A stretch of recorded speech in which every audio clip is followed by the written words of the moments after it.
Morning बच्चों, हम ममता पाठ पढ़ने जा रहे हैं जो आप पहले भी एक बार पढ़ चुके हैं। तो बेटा ये पाठ जो है हमारा जयशंकर प्रसाद जी के द्वारा लिखा गया है। यहाँ पर एक ममता नामक युवती का चित्रण किया गया है बेटा, जो कि एक विधवा है और बहुत ही सुखों से पली हुई है, सारे सुख उसके पास हैं। लेकिन हिंदू समाज में जो विधवा की स्थिति है उस पर प्रकाश डालते हुए लेखक ने पूरा पाठ लिखा है कि हिंदू विधवा किस तरह से लोगों की नज़र में लाचार और असहाय होती है। इसको हम इस पाठ में पढ़ेंगे। रोहतास दुर्ग के प्रकोष्ठ में बैठी हुई युवती ममता शोण के तीक्ष्ण प्रभाव को देख रही थी। बेटा शोण क्या है? सोन नदी को शोण कहा गया। तीक्ष्ण प्रभाव माने तेजी से जो बहाव हो रहा है उसका प्रवाह को देख रही थी। ममता विधवा थी। ममता कौन थी? एक विधवा स्त्री थी। उसका यौवन शोण के समान ही उमड़ रहा था। अर्थात जिस तरह से सोन नदी बहुत तेज बहाव से उफन रही थी, बहुत ज़्यादा उसमें पानी था, उसी तरह वो भी युवा अवस्था से परिपूर्ण थी। मन में वेदना, मस्तिष्क में आंधी। कह रहे मन में उसके बहुत ही कष्ट था और मस्तक में आंधी मतलब उसके दिमाग में बहुत सारी बातें आती जाती थी। उसके विचारों का तूफान था उसके मन में। आँखों में पानी की बरसात थी, अर्थात उसकी आँखों से निरंतर आंसू बहते रहते थे। वह सुख के कंटक शयन में विकुल थी, अर्थात संपूर्ण सुख उसको प्राप्त थे, उसके बाद भी वह व्याकुल थी। वह रोहतास दुर्गपति के मंत्री चूड़ामणि की अकेली दुर्गा थी। वह रोहतास दुर्गपति कौन थे? चूड़ामणि थे, उनकी अकेली पुत्री थी। इसलिए फिर उसके लिए कुछ अभाव होना असंभव था। इसलिए उसको किसी भी तरह की कमी हो या उसके पास किसी भी तरह का अभाव हो, ये असंभव था। अर्थात उसके पास सारी चीज़ों की संपन्नता थी, परंतु वह विधवा थी। बस एक कमी थी उसमें। क्या कमी थी? कि वो विधवा थी। और हिंदू विधवा संसार में सबसे तुच्छ निराश्रय प्राणी है। हिंदू विधवा को क्या माना जाता है? संसार में सबसे तुच्छ और निराश्रय प्राणी माना जाता है। तब उसकी विडंबना का अंत था। जब हम किसी को बहुत छोटा और लाचार मान लेते हैं तो उसके कष्ट का कोई अंत नहीं रह जाता है, ठीक है। तब उसकी विडंबना अर्थात उसके भाग्य का, उसके कष्ट का कोई अंत कहाँ था। चूड़ामणि ने चुपचाप उसके प्रकोष्ठ में प्रवेश किया। प्रकोष्ठ माने बेटा कमरा होता है। चूड़ामणि चुपचाप उसके कमरे में आते हैं। शोण के प्रवाह में, उसके कलकल नाद में अपना जीवन मिलाने में वह बेसुध थी। ममता क्या कर रही थी? सोन नदी के प्रवाह को देख रही थी और उससे अपने जीवन की तुलना करने में खो गई थी। बेसुध हो जाना माने विचारों में खो जाना, एक तरह कह सकते हैं बेहोश होना। पिता का आना न जान सकी, पिता के आने की खबर उसको नहीं मिल सकी। चूड़ामणि व्यथित हो उठे। चूड़ामणि क्या हो गए? बहुत दुखी हो गए। स्नेह पालिता पुत्री के लिए क्या करें?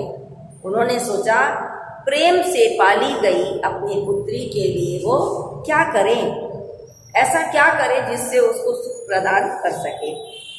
यह स्थिर न कर सकते थे। वह इस बात पर निश्चित रूप से कुछ विचार नहीं कर पा रहे थे। लौट कर बाहर चले गए। क्या हुआ? वापस चले गए। ऐसा प्रायः होता, पर आज मंत्री के मन में बड़ी दुश्चिंता थी, पैर सीधे न पड़ते। कह रहे ऐसा हमेशा होता रहता था, कोई नई बात नहीं थी। लेकिन आज जो स्थिति थी वो मंत्री चूड़ामणि के मन में बहुत ही दुविधापूर्ण स्थिति थी। उनके पैर सीधे नहीं पड़ रहे था, चल कहीं और रहते, पड़ कहीं और रहते। उनके पैर डगमगा रहे थे। पहर बीत जाने पर वे फिर ममता के पास आए। एक समय बीत गया, एक पहर बीत गया, उसके बाद फिर वो ममता के पास आए। उस समय उनके पीछे 10 सेवक चांदी के बड़े थालों में कुछ लिए थे। बेटा उस समय मंत्री थे, उनके पास कई सेवक भी थे, तो 10 सेवक थाल में भर के कोई सामान लेकर के आए थे। चांदी के थाल थे। इतने मनुष्यों के आने से जो पैरों के शब्द हुए तो ममता ने घूम करके देखा। क्या देखा? कि मंत्री ने सब थालों को रखने का संकेत किया। मंत्री ने उन जो सेवक थे उनसे कहा कि सारे थाल रख दो। अनुचर थाल रखकर चले गए। जो सेवक थे वो क्या कर गए? थाल को रख करके वापस चले गए। ममता ने पूछा, पिताजी ये क्या है? बेटी तेरे लिए उपहार है। ममता ने पूछा, पिताजी ये क्या है, क्यों है? तो उन्होंने बोला ये तुम्हारे लिए उपहार है। कहकर चूड़ामणि ने उनका आवरण उलट दिया। इतना कहते हुए चूड़ामणि ने क्या किया? उन थालों के ऊपर जो कपड़ा पड़ा था, जो पर्दा पड़ा था, उसको खोल दिया। स्वर्ण का पीलापन उस सुनहरी संध्या में विकीर्ण होने लगा। ममता चौंक। उसमें बहुत सारा सोना भरा हुआ था, जिसकी चमक शाम का समय होने के कारण एकदम फैलने लगी। और ममता उसको देख करके चौंक गई कि अरे इतना सारा था, इतना स्वर्ण कहाँ से आया? ममता ने पिता से पूछा, इतना स्वर्ण सोना आपके पास कहाँ से आया?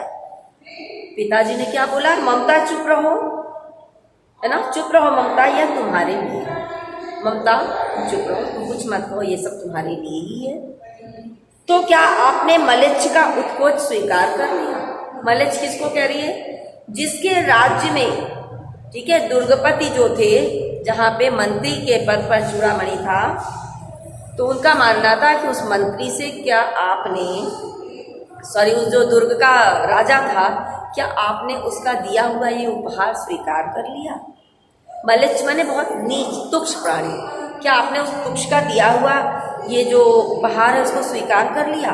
पिताजी यह अनर्थ है। पिताजी ये अच्छा नहीं है, ठीक है ना। अनर्थ माने जो धन उपयोगी ना, ठीक, अर्थ नहीं, ये धन नहीं है, ये अनर्थ है, ये बुरी चीज है।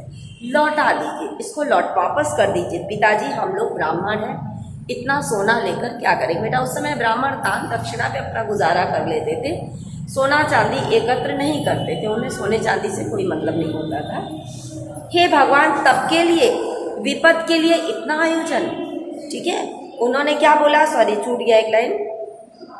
उन्होंने बोला इस पतनोन्मुख प्राचीन सामंत वंश का अंत समीप। देखिए वो सामंत वंश था, तो उनका मानना था चूड़ामणि का कि अब इसका अंत होने वाला है और बेटी किसी भी दिन शेरशाह रोहताश पर अधिकार कर सकता है। शेरशाह सूरी उस पर अधिकार कर सकता है, उसका आक्रमण होने वाला है। उस समय मेरा मंत्री पद नहीं रहेगा, तब के लिए ये हमने एकत्र कर लिया है कि जब पद नहीं होगा तो हमें धन कहाँ से मिलेगा, इसी से हम अपना खर्च चलाएंगे। हे भगवान, तब के लिए, ममता ने बोला हे ईश्वर, तब के लिए, विपद के लिए इतना आयोजन, आपने बुरे समय के लिए इतना सारा पहले से ही आयोजन कर लिया, इकट्ठा कर लिया। परम पिता की इच्छा के विरुद्ध इतना साहस कर, ये ईश्वर की इच्छा नहीं है। अगर आप ईश्वर की इच्छा के विरुद्ध ये कार्य कर रहे हो तो ये उचित नहीं है। पिताजी क्या भीख न मिले? कह रहे अगर राज्य नहीं रहेगा तो क्या हमें भिक्षा भी नहीं मिलेगी? क्या कोई हमें भीख नहीं देगा? क्या इस संपूर्ण भूमि पर कोई हिंदू बचा ही नहीं रहेगा? ठीक है ना, क्या कह रही है? क्या कोई हिंदू भूपृष्ठ पर न बचा रह जाएगा जो ब्राह्मण को 2 मुट्ठी अन्न दे सके? यह असंभव है। फेर दीजिए पिताजी, मैं कांप रही हूँ, इसकी चमक मेरी आंखों को अंधा बना रही। ममता क्या कर रही है? इसको वापस कर दीजिए पिताजी, मुझे घबराहट हो रही है देख के, मुझे कपकपी हो रही है, इतना सारा धन देखकर बेचैनी हो रही है, ठीक है ना। और इसकी जो चमक है मेरी आंखों को अंधा बना रही है। मूर्ख है, कहकर चूड़ामणि चले गए। चूड़ामणि ने अपनी पुत्री ममता से कहा तुम मूर्ख हो, और ये कह करके वो वापस चले गए। दूसरे दिन जब डोलियों का तांता भीतर आ रहा था, ब्राह्मण मंत्री चूड़ामणि का हृदय धक धक करने लगा।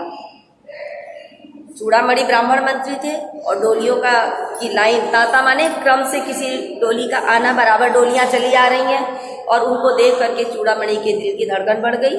वो अपने को रोक नहीं सके।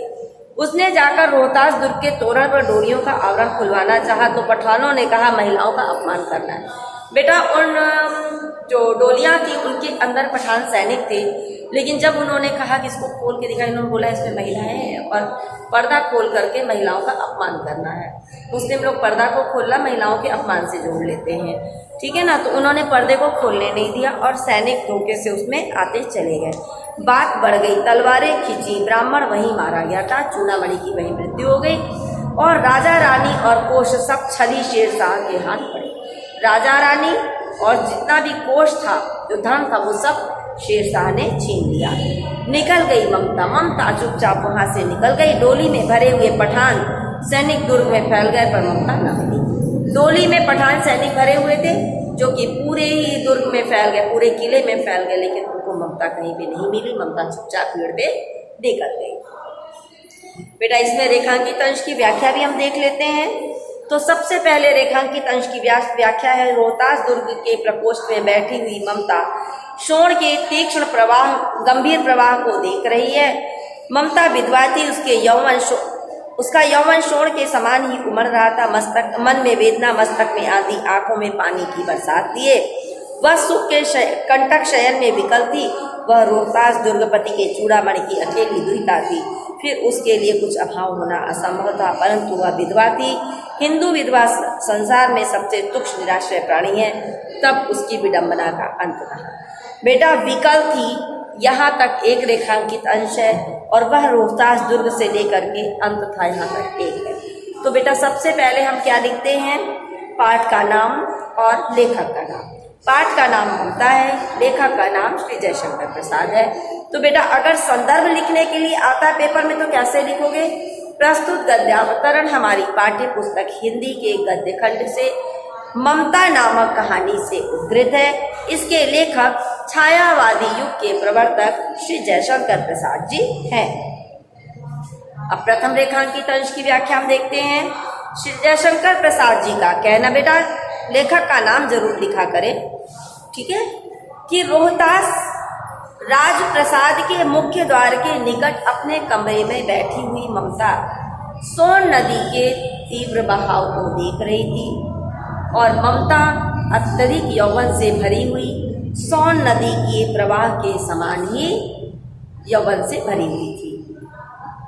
युवा अवस्था में ही वह विधवा हो जाने के कारण बहुत दुखी थी। उसके मन में आंधी चल रही थी, उसके दिमाग में आंधी चल रही थी, और अपने भावी जीवन की चिंता के कारण उसके मन में अनेक प्रकार के विचार उत्पन्न हो रहे थे। उसकी आंखों से दुख के आंसू निरंतर बहते रहते थे। वह राजप्रसाद के समस्त सुख सुविधाएं उसे कांटे के भांति कष्ट पहुंचा रही थी। क्या चीज थी? जो राजा का दरबार था, वहां पे उसको सारी सुविधाएं थी, लेकिन वो सारी सुख सुविधाएं भी उसको कांटे की भांति कष्ट पहुंचा रही थी। कोमल बिस्तर पर भी उसे कांटों की शैया का कष्ट महसूस होता था। कोमल बिस्तरों पर भी उसे कांटों की शैया प्रतीत होती थी। द्वितीय रेखांकित अंश की व्याख्या है। श्री जयशंकर प्रसाद जी का कहना है कि ममता रोहतास दुर्गपति के मंत्री चूड़ामणि की इकलौती पुत्री थी, इसलिए उसके पास किसी भी प्रकार की सुख सुविधा का अभाव नहीं था। उसके पास समस्त सुख सुविधाएं विद्यमान थी, परंतु वह सुखी नहीं थी, क्योंकि वह एक बाल विधवा थी। बाल विधवा माने कम बचपन में ही विधवा हो जाना। हिंदू समाज में विधवा का जीवन दुखी, उपेक्षित और अनाथों जैसा होता है। इस कारण उसका जीवन उसके लिए भार बन जाता है। संसार की सभी सुख सुविधाएं भी उसको शांति नहीं प्रदान कर पाती हैं। ऐसी विकट परिस्थितियों से युक्त ममता के कष्टों का अंत नहीं था। इसके बाद नेक्स्ट क्वेश्चन है, प्रस्तुत गद्यांश में किसके बारे में और क्या कहा गया है? तो बेटा इसका उत्तर है, प्रस्तुत गद्यांश में रोहतास के दुर्गपति के मंत्री चूड़ामणि की एकमात्र कन्या ममता के विषय में कहा गया है, जो कि युवा अवस्था में ही विधवा हो गई थी। समस्त प्रकार की सुख सुविधाएं उपलब्ध होने के बाद भी उसकी परेशानियों का कोई अंत नहीं था। ये आपका पहला है।